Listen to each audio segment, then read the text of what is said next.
It wasn't just another tank destroyer, this was the US Army's answer to German heavy armor. The M36, a 90mm cannon, a battlefield legend, and the machine behind the longest tank destroyer kill of World War II.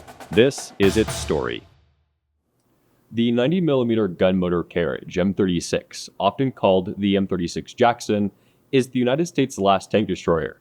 While we've already briefly talked about this vehicle before in another video on the channel, today we would like to do a deeper dive. We'll cover the M36's early development history, the vehicles in the NMMV's collection and how they aren't technically M36s, and finally, the story of the longest kill ever achieved by an M36. One of, if not the longest range tank destroyer kill of World War II. The M36 is quite honestly just an upgunned M10. Granted, most M36 models use the better M10A1 engine, a 4GAA, but even that upgrade is a part of the M10's development. With that in mind, the development of the M36 is pretty straightforward. That said, it does not start with the M10. Rather, we need to go back to August of 1942 with the 90mm gun motor carriage T-53. This was the US military's first attempt at adapting the 90mm gun, previously an anti-aircraft weapon, on a much more mobile chassis. The need for such a weapon was already on the table due to the less than adequate field performance of the M10 tank destroyer's 3-inch gun. As early as 1942, that weapon was already having difficulty penetrating thicker armor anywhere beyond a few hundred yards. Upgrading tank destroyers to a larger weapon, either the 76mm or 90mm gun, was the next logical step. The T-53 sought to mount the 90mm gun in a much more limited capacity than the M10's 3-inch. It had no true turret, and so the gun sat reverse-mounted on a butchered M4 Sherman. Needless to say, this design proved to be less than advantageous. While other tank destroyer designs, like the M18, were designed and produced after the eventual end of the T-53's development, a desire still existed to utilize the 90mm gun. Eventually, the weapon itself was modified from the 90mm gun M1 into the 90mm gun T7, and subsequently adapted to use on the pre-existing turret of an M10 tank destroyer. Mounting the gun was not difficult, but the turret was designed for the comparatively smaller 3-inch gun, and required a few changes. On March 3rd of 1943, Chevrolet worked up a wooden mock-up turret which hoped to solve all the problems the 90mm experienced in the M10 turret. A larger bustle was developed to balance the gun, which could also fit 11 ready rounds of ammunition. Additionally, a power traverse was added alongside a manual system. This second feature was perhaps the most enjoyable for the crews, who previously could only rotate the M10's turret manually. Other changes included relocating the gunner's controls and sight telescope to the right side of the gun, adding thicker turret armor and a .50 caliber machine gun in a ring mount. The simple upgrade was not only effective but also quite cheap. Building the new vehicle would be as simple as adding the turret to a pre-existing M10. The military immediately moved forward with the concept. Ford was commissioned to produce 2 pilot vehicles to be sent to Aberdeen and Fort Knox for testing in September of 1943. Testing the first pilot vehicle revealed some small problems, and changes were required to be made, most of which were to increase crew comfort. Some examples included changing the .50 cal machine gun from the ring mount to a simple pedestal, and increasing the size of sponson ammunition racks to better accommodate the 90mm ammunition. These changes were implemented into the second T-71 pilot. After testing the vehicle, the Armored Board recommended that a muzzle brake and long primer ammo be required to help with firing accuracy. These changes, however, would not be implemented into later production vehicles. In November of 1943, production drawings of what would become known as the T-71 would be released, and a production request of 500 vehicles would shortly follow. The vehicles would all be expected to be produced at the Fisher Body tank plant. While production drawings had preceded it, on December 9th of 1943, the Ordnance Corps designed the new combination of the new 90mm equipped turret with the chassis of the M10A1 tank destroyer as the 90mm gun motor carriage T-71. Anticipating that some conversions would also take place on the original M10 chassis, which featured a diesel engine instead of a gasoline GAA, that combination was designated the T-71E1. Following testing and design refinement, the US military made a request for 500 T-71s to be produced by April of 1944 at Fisher. The order would effectively hijack active M10A1 production by taking unfinished vehicles straight from the assembly lines and adding the new turret. From April of 1944 to July of the same year, Fisher would produce 300 T-71s until mid-production supply of M10A1s was exhausted. To finish the order, the remainder were simply pulled from either the field or from ordnance depots. Since Fisher had quite a heavy workload by this time, the Massey Harris Company was commissioned to finish the last 200 T-71s, using turrets supplied from Fisher. In the end, the order for the first 500 vehicles was completed by the end of 1944. In July of 1944, the T-71 was standardized as the 90mm gun motor carriage M36. By that time, the demand for a new tank destroyer was soaring. Following the invasion of France, frontline units were encountering heavy German armor, and a 90mm vehicle was duly needed. Production quickly ramped up, and M36s began arriving in France as early as August of 1944. By this point, the newer M36s were designed to fit a muzzle brake. This required a new equilibrator design, a stronger elevation mechanism, and a heavier gun traveling lock. All three improvements were installed after the first 600 vehicles, but the equilibrator would not be connected until after the first 1400, as none of those had been fitted with a muzzle brake.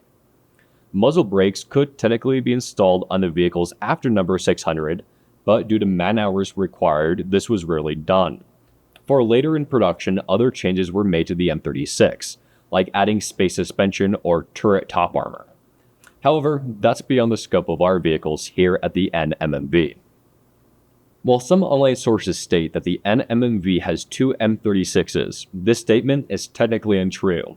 Going off of serial numbers, both our gallery vehicle and our other example in restoration are T-71s, members of the original 300 converted for mid-production M10A1s in 1944.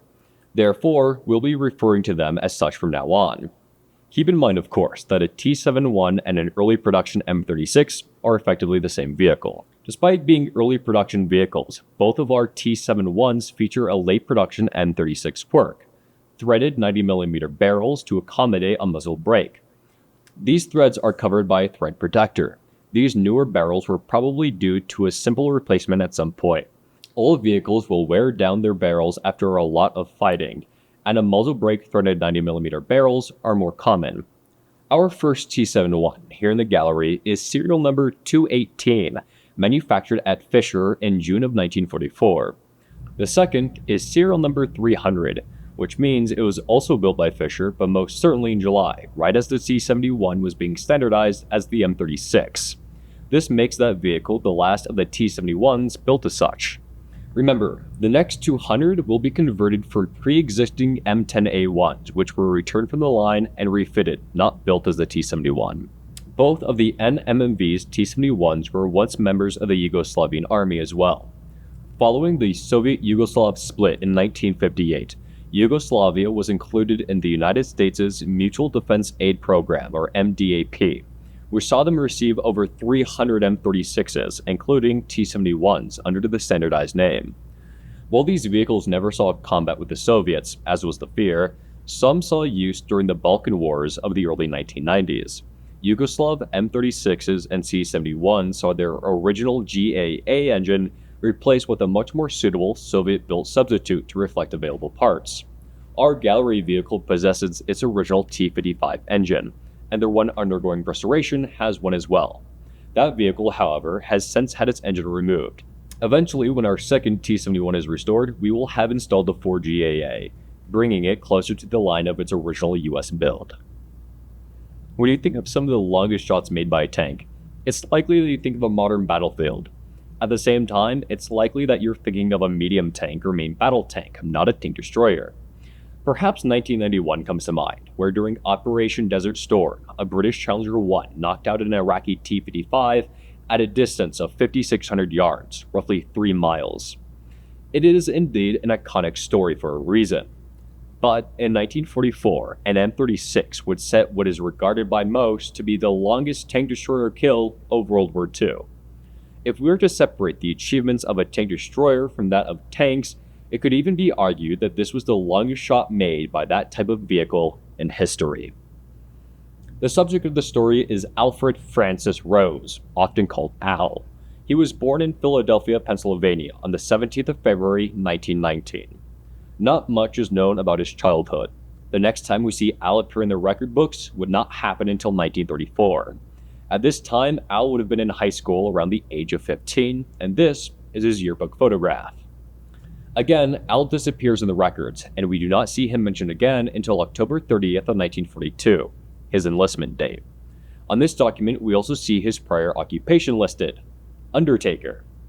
While we do not know much about his early enlistment, we do know that he would make his way into the 7th Armored Division, 814th Tank Destroyer Battalion. The 814th was activated on May 1st of 1942 at Camp Polk, Louisiana. Originally issued M10 tank destroyers, the 814th would make landfall on France on Utah Beach in early August of 1944. In October, they would be re-equipped with M36s. They would push across Europe, participating in operations across northern France, the Ardennes, Central Europe, and the Rhineland. The Rhineland, in particular, is where our story takes place. On December 1st of 1944, the majority of the 814th was stationed in billets under battalion control across Holland. There were, however, some exceptions. One platoon of Company B, with 3 M36s total, were dug in between Promern and Sugrath, Germany, just west of Cologne. Leading that platoon was First Lieutenant Alfred Rose.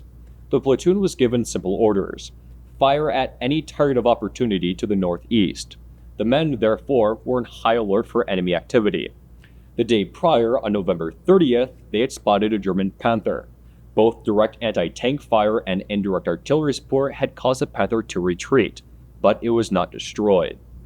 On the afternoon of the 1st, around 3:50 to 4 p.m., Lieutenant Alfred Rose was sitting in the gunner's position of his M36, experimenting with the controls so he could familiarize himself with them. That was, until he spotted an enemy tank to the northwest of their position, a German Panther. Deciding that the tank laid at a great distance, Rose sighted in at 4,600 yards, the maximum range of his M36 direct telescopic sight. He fired once. The round traveled for nearly 5 seconds before making impact. It was just short. Lieutenant Rose then aimed above the reticle and fired another round. This time the shot flew above the Panther.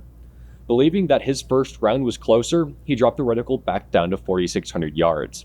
This time, the shot hit. Lieutenant Rose fired 5 more times, achieving 2 more direct hits. When the third shell penetrated the enemy Panther, it exploded. This kill gave First Lieutenant Alfred Francis Rose and his vehicle the longest M36 kill of the Second World War. And the M36 was a vehicle that was introduced as a mere upgrade rather than an entirely new concept, but has certainly proved its worth to those who needed it on the line, men like Lieutenant Rose. Like most other US tank destroyers, it was phased out after the war in favor of newer medium tanks and later main battle tanks. But despite their eventual obsolescence, it is always good to see these vulnerable military machines surviving into modern day, especially after modern military service in places like Yugoslavia. National Museum of Military Vehicles is fortunate to have 2 of the oldest vehicles of this type here in our collection.